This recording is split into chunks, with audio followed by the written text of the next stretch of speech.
Programa Casas e Coisas. Oferecimento Porte Porcelanato. Qualidade aliada ao preço. Acesse porteporcelanato.com.br. E Conticar, o maior centro automotivo da Bahia. Acesse conticar.com.br. Muito bom dia nessa manhã de sábado e o Casas e Coisas está no ar.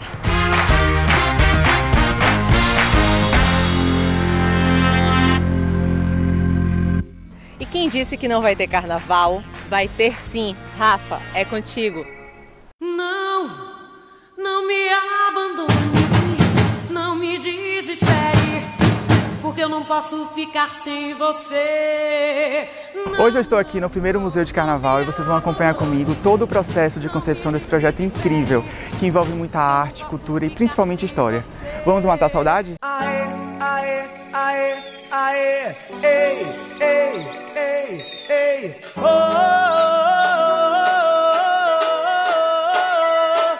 Aê, aê, aê, aê, ei, ei, ei, ei, oh, oh, oh. Quando você chegar. E agora estamos aqui com ele, Gringo Cardia. Ele que é arquiteto, cenógrafo, diretor artístico, enfim, multifacetado.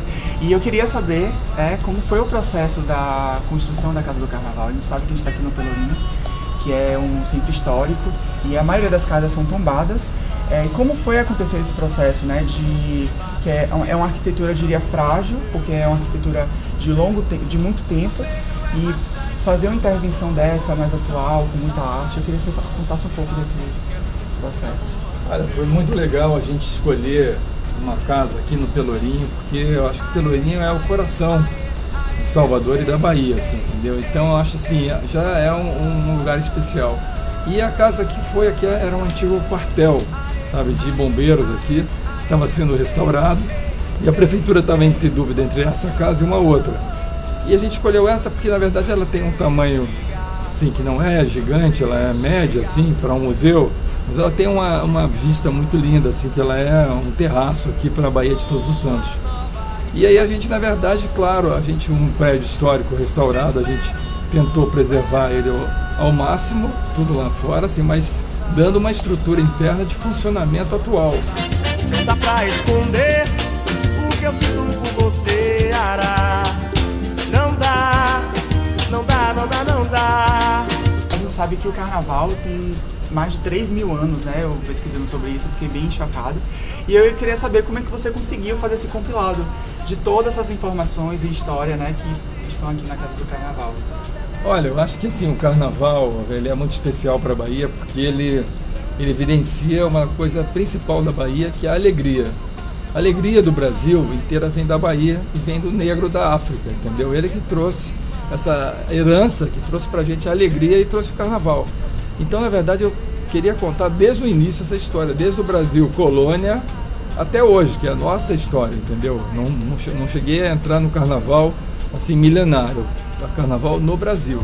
Já pintou verão, calor no coração, a festa vai começar. Esse processo, assim, demora mais ou menos quanto tempo? Porque tem a parte da história, né?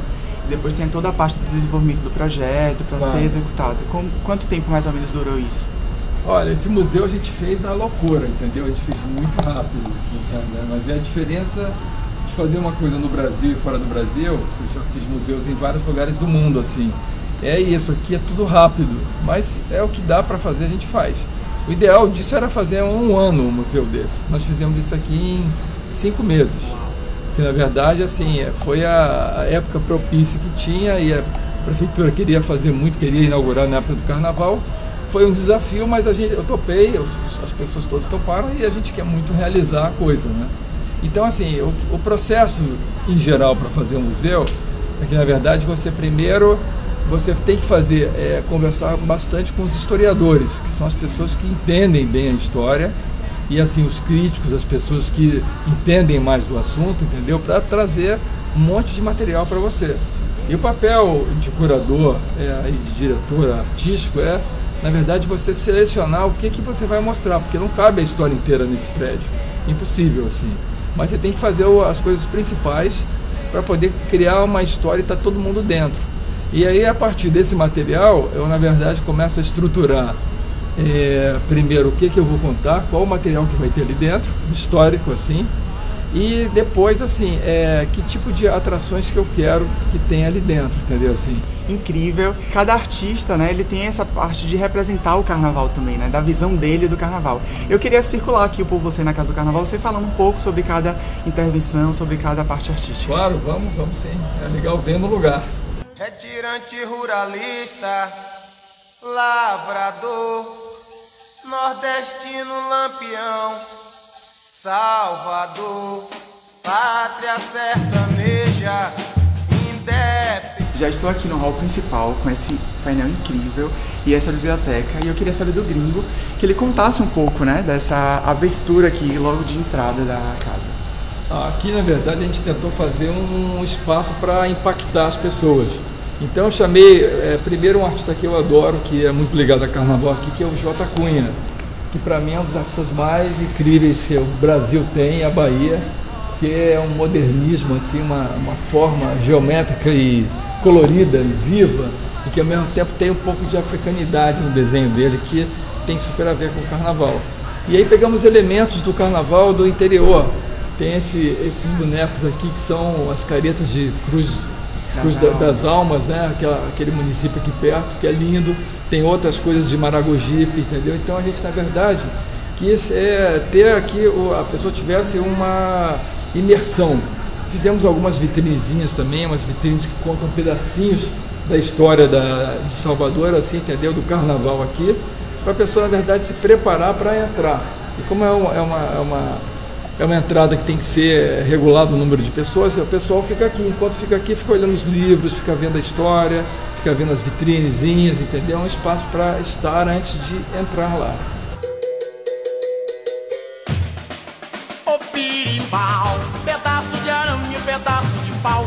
Uma coisa bem interessante são essas máscaras gigantes de Maragogipe, entendeu? Do carnaval de lá. A gente conseguiu uma para cá porque isso aqui é uma obra-prima.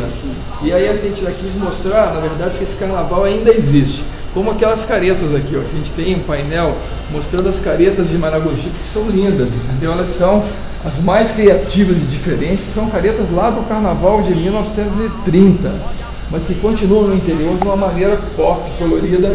E João Farcas, o fotógrafo, cedeu essas fotos, então eu falei, isso é importante as pessoas saberem que o carnaval é essa alegria. Essas caretas, inclusive, elas estão na porta do museu.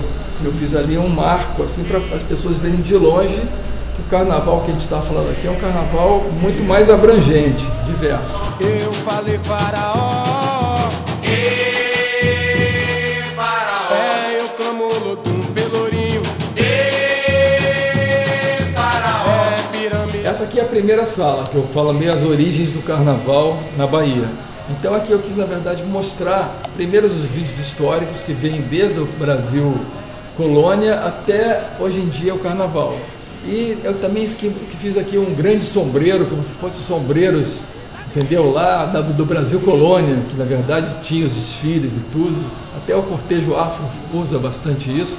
Então a gente fez um sombreiro.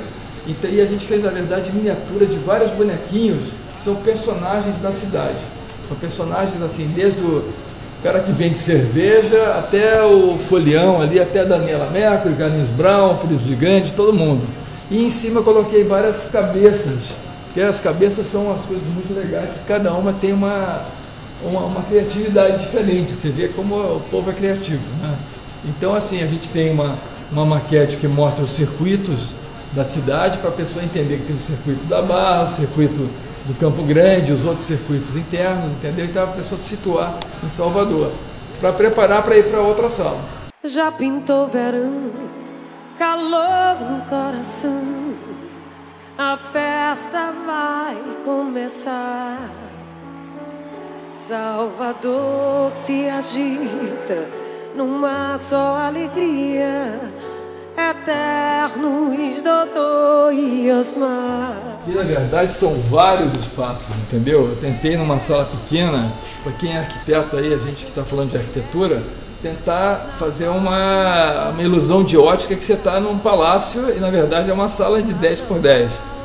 Então eu fiz umas coisas todas tortas aqui e cada pedaço colorido desse é um ambiente que eu conto um pedaço da história. Então aqui, na verdade, eu conto a história dos trios elétricos, aqui nesse verde. Aqui eu conto, no laranja, é a decoração de carnaval. No azul é o carnaval do interior, que é lindíssimo assim. No preto, aqui no meio, eu conto, na verdade, é uma coisa de transição, que eu mostro as roupas das pessoas que cederam. Ivete Sangalo, Daniela, Brown, várias pessoas. Lá no vermelho eu mostro o carnaval afro, entendeu? E no amarelo eu mostro os instrumentos e os músicos do carnaval. Eu queria que essa fantasia fosse eterna. Quem sabe um dia a paz vence a guerra e viver será só festejar. Laia,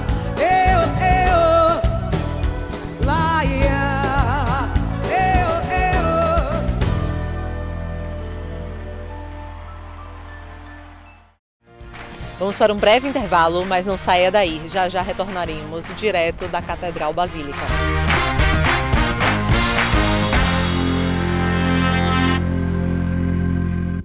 Oi, tá pensando em reformar o seu banheiro, cozinha, casa inteira? Vem pra Forte, a sua loja de acabamentos referência em Salvador. Produtos exclusivos, marca própria, profissionais especializados. Forte, aqui você pode.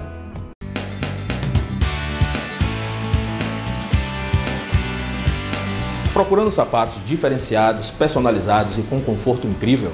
Vem para JO Calçados. Sapatos exclusivos e personalizados em couro nobre. Na JO Calçados você encontra os melhores calçados para compor o seu look, do casual ao social. JO Calçados, a marca que deixa os seus passos mais elegantes. Pensando em imóveis planejados para sua empresa ou residência, a Componace é a solução.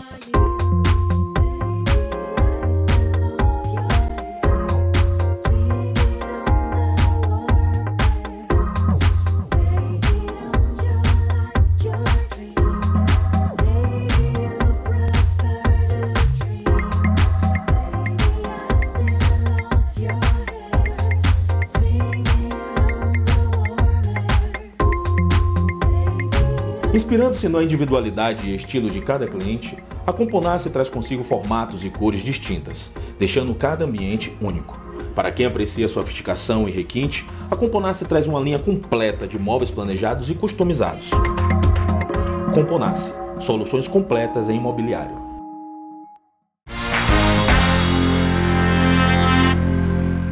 Em um lugar sagrado, arquitetura, restauro e história se misturam. Vem comigo!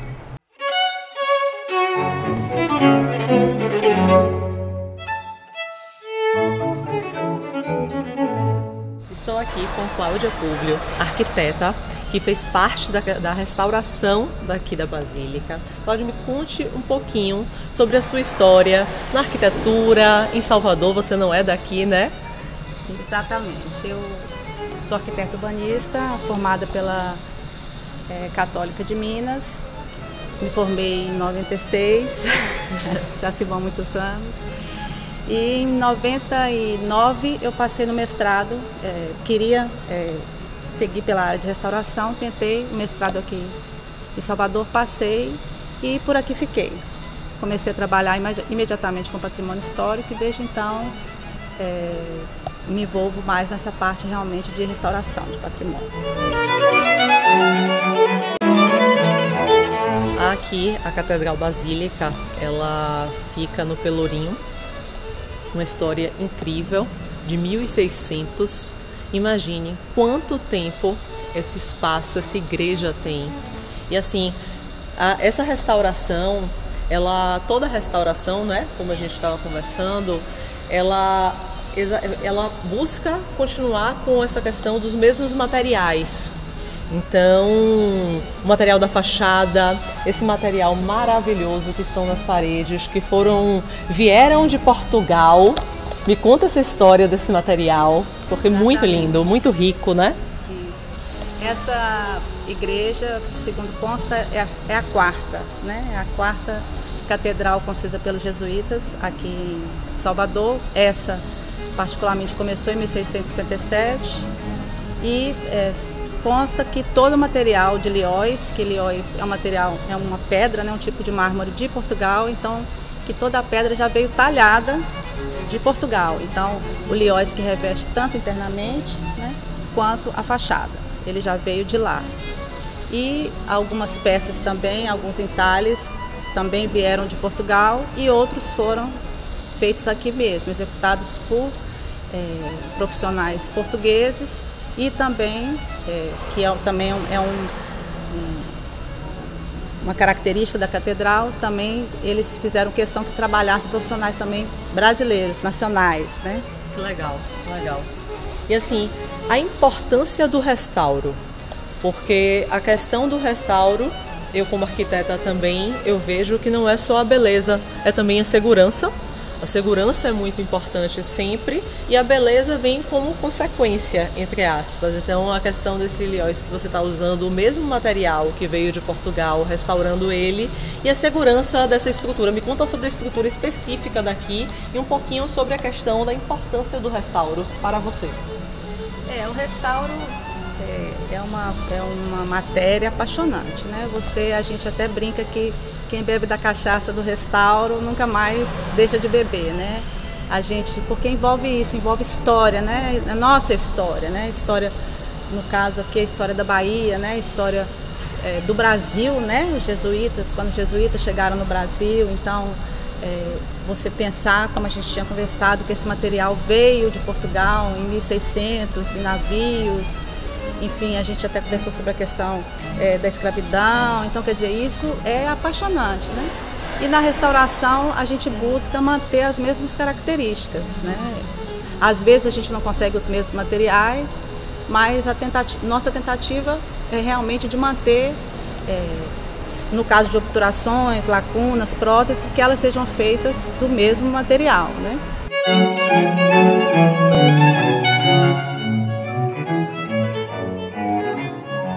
Aqui na catedral a gente no restauro a gente já está sujeito a essas surpresas mesmo, né? Porque a arquitetura é feita de histórias, os estilos se sobrepõem aos outros, né? Às vezes as pessoas pintam, antigamente a cor era azul, agora é branca, então pinta por cima, então essas camadas de pintura a gente sempre descobre surpresas, né? No caso da catedral, uma das surpresas que, apesar de que a gente já tinha ouvido falar sobre isso, mas aqui em frente ao altar-mor tem uma lápide que ela estava fraturada, a gente tinha que consertar nas extremidades, e aí quando a gente tirou o pedaço que estava quebrado, tinha um vazio lá embaixo, né? Uma luz, um escuro na real. E aí, gente, o que é isso e tal? Então, como a gente tinha que tirar essa lápide para restaurar mesmo, quando nós tiramos, a gente descobriu uma escadaria, e é uma cripta, né, que tem lá, e segundo os relatos do coronel que financiou o altar-mor. Então seriam 3 pessoas, não tem ninguém lá mais, mas originalmente seriam 3 familiares, inclusive ele próprio, que foram enterrados nessa cripta em frente ao altar-mor, quer dizer, um lugar de destaque, né, e que para valer o benfeitor que ele foi para a catedral, né?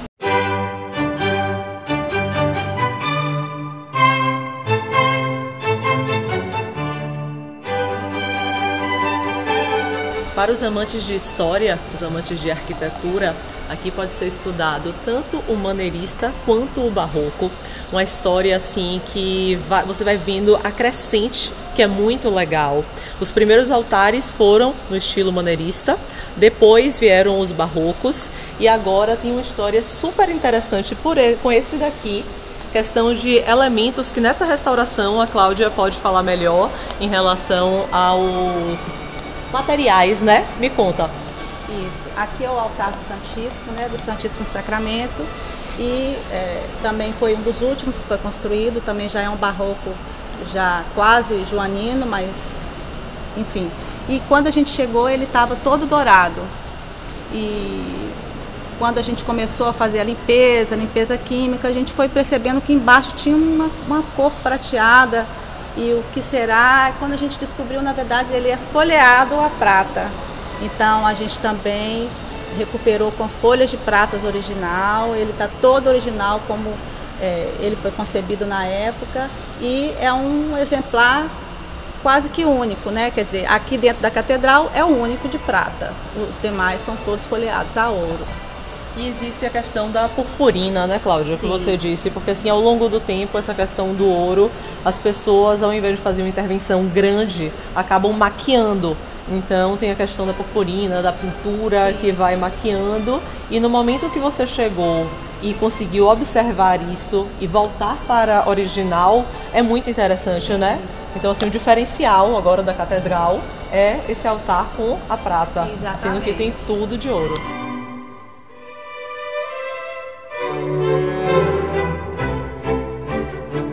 O restauro em si, dos empecilhos, digamos assim, é realmente o custo, né? É uma obra muito cara, lenta, você tem que ter muito cuidado. Então, por vezes, os restauradores precisam tomar essas medidas de substituição de material, mesmo que não seja o mais adequado, né? No caso da purpurina, hoje em dia ainda é utilizada, mas a purpurina que a gente encontrou aqui, ela estava causando dano, ela já estava até verde, né? Então, a gente realmente teve que tirar, que era um material danoso, né, aos altares.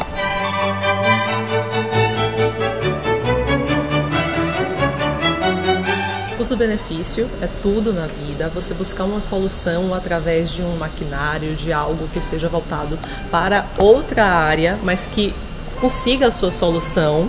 É o que vamos ver aqui agora com a Cláudia, que me contou uma história incrível sobre o que está aqui atrás. Me conta. Justamente. A gente em restauração, a gente às vezes tem que buscar soluções fora do comum, né? Para que as coisas possam acontecer. Essas pinturas a gente também identificou que possivelmente havia repinturas, né, nelas, esses quadros. E aí, como a gente poderia definir isso? Então a gente montou um equipamento que usualmente é usado em biologia para identificação de escorpiões, né, que é uma lanterna de luz ultravioleta. Viemos trabalhar à noite, fechamos a igreja toda, e aí ao passar essa luminária sobre as obras, a gente identificava as sombras e a gente conseguiu identificar certinho onde eram os pontos de repintura, se voltaria, se não voltaria, porque todo o processo do restauro também é acompanhado de perto pelo órgão fiscalizador, né? Nós tivemos uma fiscalização aqui muito participativa, semanal, e além disso, quando nós chamávamos, os fiscais também vinham, a gente trabalhou junto aqui mesmo na catedral. Então aí realmente foi um processo interessante, criativo, que a gente conseguiu resolver um problema para restaurar, né? Melhor Sim. restaurar. Um dos desafios que a gente teve aqui também, entre tantos da catedral, foi esse fundo dessa imagem, que é um tecido, esse tecido azul com dourado, que um deles estava bem deteriorado e a gente até brincava que era impossível de ser restaurado. E o nosso restaurador, Antônio Carlos, ele disse, não, a gente vai conseguir, nós vamos restaurar.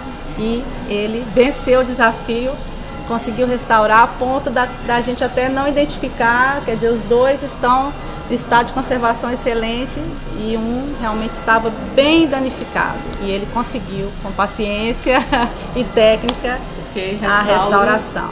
Restauro é isso, né? Isso. Arquitetura é isso.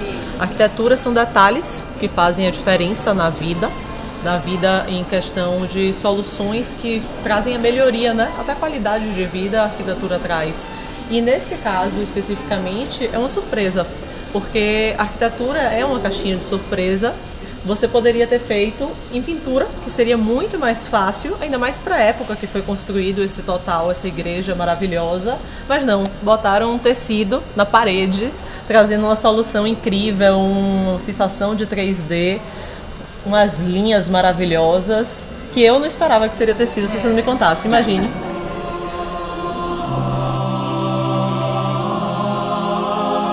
Cada arquitetura, uma história, cada cantinho, um detalhe. Agora vamos conhecer a história, os detalhes sobre esse altar, o principal. Me conta, Cláudia. Isso, aqui é o altar-mor, né? Originalmente é o primeiro, né? O primeiro altar que se faz na igreja. E ele tem uma porta que esconde foi feito posteriormente esse camarim, né, que é essa parte que vai para o fundo, e ele esconderia então o Santíssimo, né, a imagem do Santíssimo, que só seria revelada em certas épocas do ano, segundo a liturgia católica, né. Essa porta, que tem uma pintura belíssima, estava emperrada há 50 anos e era um dos pedidos, das solicitações da igreja, que a gente restaurasse e colocasse ela novamente em funcionamento, e ela está. Logo aqui no centro do altar também estou vendo a lápide de Mendes Sá, que foi o terceiro governador-geral do Brasil, faz parte da nossa história. E antigamente, as pessoas importantes, né, para a história, para o Brasil em si, eles eram enterrados em igrejas. E aqui, logo no centro, temos ele. Que legal!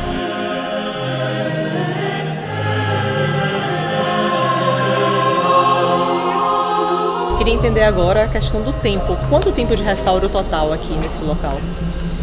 A restauração da catedral começou em 2015.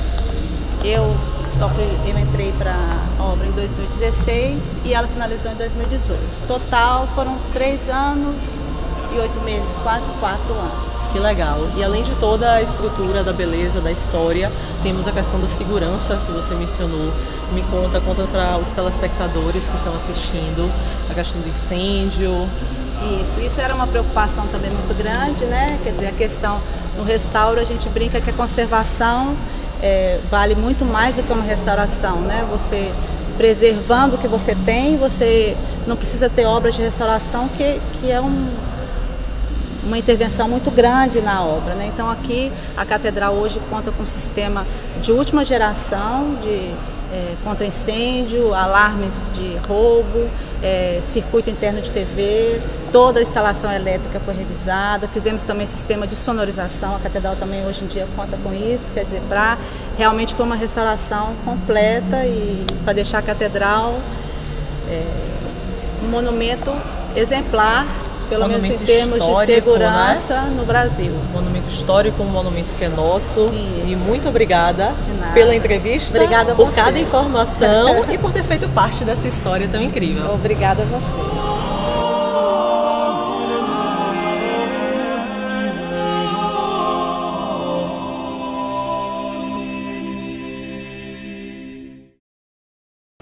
E o Casas e Coisas de hoje fica por aqui. Tenha um ótimo final de semana. Não esqueça de nos seguir nas redes sociais, @JuliaLealArquiteta e @Casas e Coisas. Até a próxima!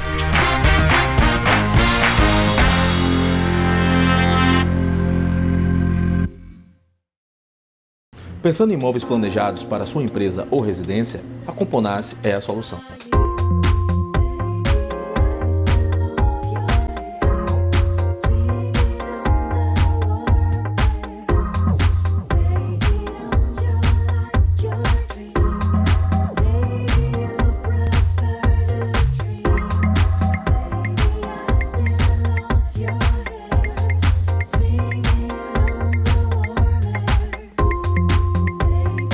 Inspirando-se na individualidade e estilo de cada cliente, a Componace traz consigo formatos e cores distintas, deixando cada ambiente único.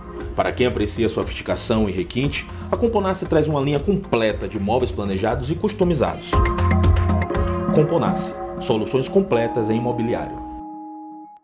Oi, tá pensando em reformar o seu banheiro, cozinha, casa inteira? Vem pra Porte, a sua loja de acabamentos referência em Salvador. Produtos exclusivos, marca própria, profissionais especializados. Porte, aqui você pode.